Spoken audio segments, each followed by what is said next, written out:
Hello everyone, my name is Anurag. Welcome back to Lal classes. I hope you are doing well. 5 vocab daily में आपका स्वागत है. आज जो हमारे 5 वर्ड होने वाले हैं उसमें सबसे पहला वर्ड है स्ट्रेन. स्ट्रेन मतलब होता है एग्जॉस्टेड या वेरी. इसका मतलब कि थका थका फील करना, ठीक है. फेस पे ही लगना कि ऐसा क्या हो जाना, ऐसा लगना कि बहुत ही ज़्यादा थका थका फील करना, टायर्ड फील करना, उसे हम कहते हैं स्ट्रेन. ओके, इससे रिलेटेड हमारा जो सेंटेंस है वो है जीन्स पेल स्ट्रेन्ड फेस. अब जीन्स का जो फेस कैसा था, पेल था मतलब कि पीला पड़ा हुआ था, और स्ट्रेन था. स्ट्रेन मतलब कि होता है थका थका लगना. उसके फेस से ऐसा लग रहा था कि वो बहुत ही ज़्यादा टायर्ड फील कर रहा है. सेकेंड वर्ड है एट लॉगर्स हेड. अब लॉगर्स हेड से पहले मैंने एट यहाँ पर इसलिए यूज़ कर दिया है क्योंकि जनरली सेंटेंस में लॉगर हेड अगर वर्ड आ रहा है तो उससे पहले प्रीपोजिशन एट का ही यूज़ किया जाएगा.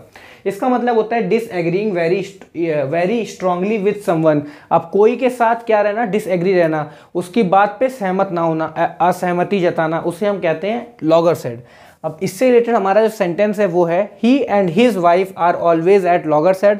वो और उनकी वाइफ कभी भी कोई भी बात पर सहमत नहीं होते हैं. मतलब कि अगर हस्बैंड सहमत है तो वाइफ नहीं है सहमत, और अगर वाइफ सहमत है तो हस्बैंड नहीं है सहमत. तो उनके बीच में क्या रहता है, डिसएग्रीमेंट रहता है.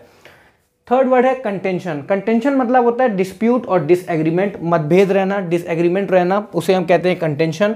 माई contention is that the scheme will never work. अब मेरा कंटेंशन ये है, अब कंटेंशन क्या है कि स्कीम जो है वो अच्छी तरीके से काम नहीं करेगी फ्यूचर में. यही मेरा कंटेंशन है. मतलब कि मैं यहाँ पर क्यों डिसएग्री कर रहा हूँ, क्योंकि जो स्कीम आगे ये अगर फ्यूचर में काम करेगी तो जिस तरीके से हम सोच रहे हैं उस तरीके से काम नहीं करेगी. इसीलिए मैं इस बात पर डिसएग्री कर रहा हूँ.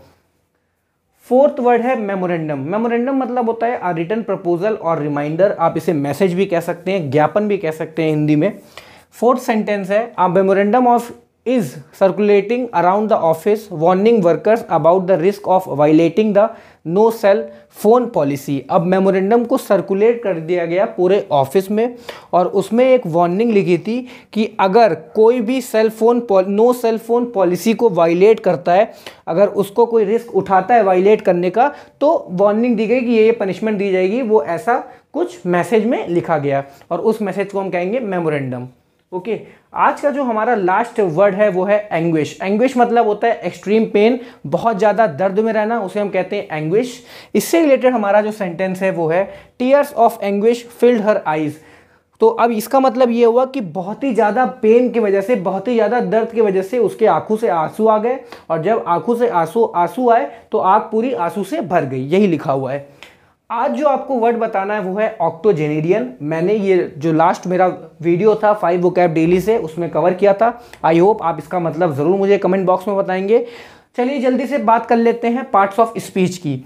यहाँ पर फेस से पहले स्ट्रेंड यूज़ हुआ है तो ये एज एन एडजेक्टिव यूज़ हुआ है. ओके, और ये थर्ड फॉर्म एडजेक्टिव तो यूज़ हुआ ही हुआ है, उसके साथ ईडी फॉर्म में, तो इसे हम कहते हैं past participle. Okay, at loggerheads, at के बाद यूज़ हुआ है, प्रीपोजिशन का ऑब्जेक्ट बन का है तो ये नाउन की पोजीशन है. माई कंटेंशन, कंटेंशन भी एज अ नाउन यूज हुआ है. आ मेमोरेंडम, मेमोरेंडम भी एज अ नाउन यूज हुआ है, और एंग्विश भी एज अ नाउन यूज हुआ है. ओके, तो चलिए अब नेक्स्ट वीडियो में मिलते हैं. तब तक के लिए अपना ख्याल रखिए, पढ़ते रहिए. Thank you so much. जय हिंद.